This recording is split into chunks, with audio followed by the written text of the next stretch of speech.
शिवाय, श्री शिवाय नमस्तुभ्यम। श्री आदिशक्ति पार्वती माताए नमः। श्री विघ्नेश्वराय नमः। श्री लक्ष्मी नारायणे नमः। श्री सरस्वती ब्रह्माय नमः। श्री सियारामे नमः। श्री रामदास हनुमाने नमः। श्री राधेश्यामे नमः। हे शिवजी, તમારી કૃપાથી હું આ શિવ પુરાણ વાંચી રહી છું અને મારી મમ્મી, બેન અને તમામ શ્રોતા શિવ પુરાણ સાંભળી રહ્યા છે। અમે બધા આ શિવ પુરાણનું જ્ઞાન પ્રાપ્ત કરી શકીએ એટલી શક્તિ પ્રદાન કરજો અને શિવ પુરાણનો તેજ સહી શકીએ એટલી ક્ષમતા પ્રદાન કરજો। હે વિઘ્નેશ્વર ગણપતિ બાપ્પા, તમે શિવ પુરાણના વંચનમાં આવતા તમામ વિઘ્ન હરજો।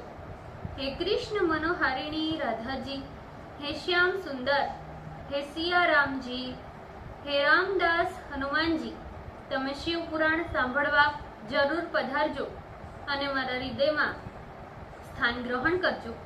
ओम नमः शिवाय, श्री शिवाय नमस्तुभ्यम। द्वितीय संहिता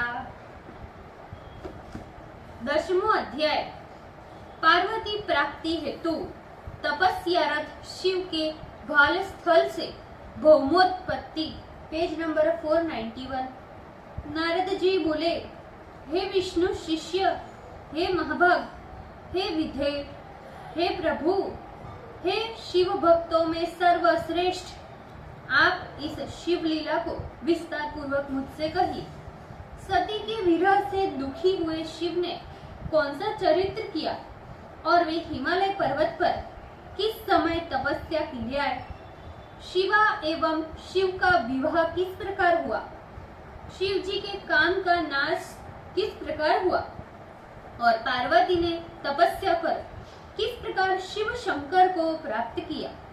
हे ब्रह्मन, इन सभी चरित्रों को तथा अन्य शिव के सुंदर चरित्रों को जो सुनने से महान आनंददायक तथा परम कल्याणकारी है, मुझसे कहिए। सुत जी बोले, नारद के इस प्रश्न को सुनकर लोकेश्वर ब्रह्मा जी शिव जी के चरण कमलों का ध्यान करते हुए प्रसन्नता से कहने लगे, हे देवर्षि नारद, हे शैव वर्य, अब परम पवित्र मंगल करने वाला तथा उत्तम भक्ति को बढ़ाने वाला शिव जी का परम पावन चरित्र सुनो।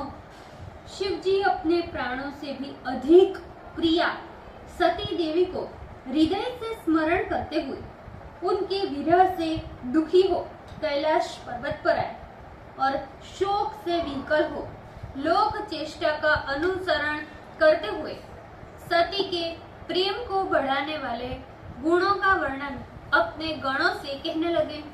लीला विशारद वे शिव गृहस्थोचित आचरण छोड़कर दिगंबर वेश में सभी लोकों में भ्रमण करने लगे। इस प्रकार सती के विरह से दुखी हुए उन शिव को भ्रमण करते हुए जब कहीं भी सती का दर्शन प्राप्त नहीं हुआ तो वे भक्तों का कल्याण करने वाले शिव पुनः कैलाश पर्वत पर आए। तदंतर यत्न पूर्वक मन को समाहित कर दुख नाशक समाधि लगाकर अपना विकार रहित आत्म स्वरूप का साक्षात्कार करने लगे। इस प्रकार मायाधीश त्रिगुणातीत निर्विकारी परब्रह्म स्वयं प्रभु सदाशिव स्थाणु होकर समाधि में बहुत दिनों तक लीन रहे। फिर जब समाधि लगाए हुए उनको बहुत वर्ष व्यतीत हो गए तब उन्होंने अपने समाधि का त्याग किया। उस समय उन्होंने जो जो चरित्र किए हैं नारद, वो सब मैं तुमसे कहता हूँ। तप करते हुए उन प्रभु के ललाट स्थान से जो श्रम बिंदु पृथ्वी पर गिरा उससे एक बालक प्रकट हुआ। उसकी 4 भुजाएं थी और उस शरीर की कांति अरुण वर्ण की थी। वो अत्यंत मनोहर रूप वाला बालक अलौकिक तेज से संपन्न था और शत्रुओं के लिए सर्वदा दुस्सह था। उत्पन्न होते ही वो बालक उन लोकाचार रथ परमेश्वर सदाशिव के समीप जाकर साधारण पुत्र के समान रोने लगा। उस समय शंकर से भयभीत हुई पृथ्वी ने स्वयं बुद्धि से विचार कर अत्यंत मनोहर स्त्री का रूप धारण कर लिया और उस बालक को शीघ्रता से अपनी गोद में उठाकर प्रेम से उसे अपना दूध पिलाने लगी और प्रेम से हंसते हुए वो बालक का मुख चूमने लगी। इस प्रकार वह परमेश्वर के हित के लिए सत्य भाव से बालक की माता बन गई। तब अंतर्यामी परम कौतुकी शिव इस चरित्र को देखकर पृथ्वी से हंसते हुए कहने लगे, हे पृथ्वी, तुम धन्य हो, तुम इस बालक का प्रेम से पालन करो। ये बालक मेरे श्रम कण से तुम्हारे में उत्पन्न हुआ है। ये सभी तेजस्वियों में श्रेष्ठ होगा। यद्यपि ये मेरे श्रम शिंकर से उत्पन्न होने के कारण मुझे बड़ा प्रिय है, किंतु इसका नाम तुम्हारे ही नाम से विख्यात होगा और उसी से ये त्रिताप यानी अधिदैविक, आधि भौतिक और आध्यात्मिक रहित होगा। ये बालक भूमि का दान करने वाला तथा प्रशस्त गुणों से संपन्न होगा और मेरी रुचि के अनुसार रहकर ये मुझे भी सुख प्रदान करेगा, अतः तुम इसे ग्रहण करो। ब्रह्मा जी बोले। विरह वेदना से किंचित मुक्त हुए वे भगवान शिव जी इतना कहकर चुप हो गए। वस्तुतः निर्विकारी वे प्रभु सज्जनों के प्रिय होने के कारण लोकाचार का अनुसरण करते हैं।